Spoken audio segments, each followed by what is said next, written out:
আগামী বছরের জন্য ৩টি হজ প্যাকেজ ঘোষণা করেছে সরকার। গতবারের তুলনায় খরচ কমেছে প্রায় ১৮,০০০ টাকা।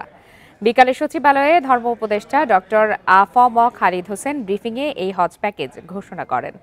সরকারি বেসরকারি পর্যায়ে নিবন্ধন চলবে ১২ অক্টোবর পর্যন্ত। বান্ডেল থাকলে প্রতি সেনমানিতে টাকা বাঁচবে।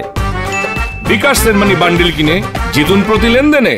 ধর্ম উপদেষ্টা জানান, ৩টি হজ প্যাকেজের মধ্যে প্রথম প্যাকেজে ৬,৯০,৫৯৭ টাকা, দ্বিতীয়টিতে ৫,৫৮,৮৮১ টাকা এবং তৃতীয় প্যাকেজে ৪,৬৭,০০০ টাকা নির্ধারণ করা হয়েছে। আগামী বছর পবিত্র হজ হতে পারে মে মাসের মাঝামাঝি সময়ে।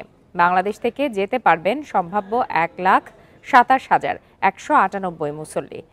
আগামী বছর ৭০ ঊর্ধ্ব কেউ হজে যেতে চাইলে ৫০ বছরের কম বয়সী একজনকে সাথে নিতে হবে। এছাড়াও লাগবে চিকিৎসা সনদ। এদিকে বেসরকারিভাবে সাধারণ হজ প্যাকেজের মূল্য ৫,০৯,১৮৫ টাকা।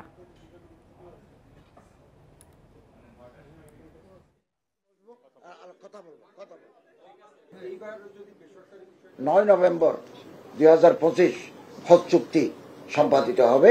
৮ ফেব্রুয়ারি ২০২৬ হতে হজ ভিসা ইস্যুর কার্যক্রম শুরু হবে।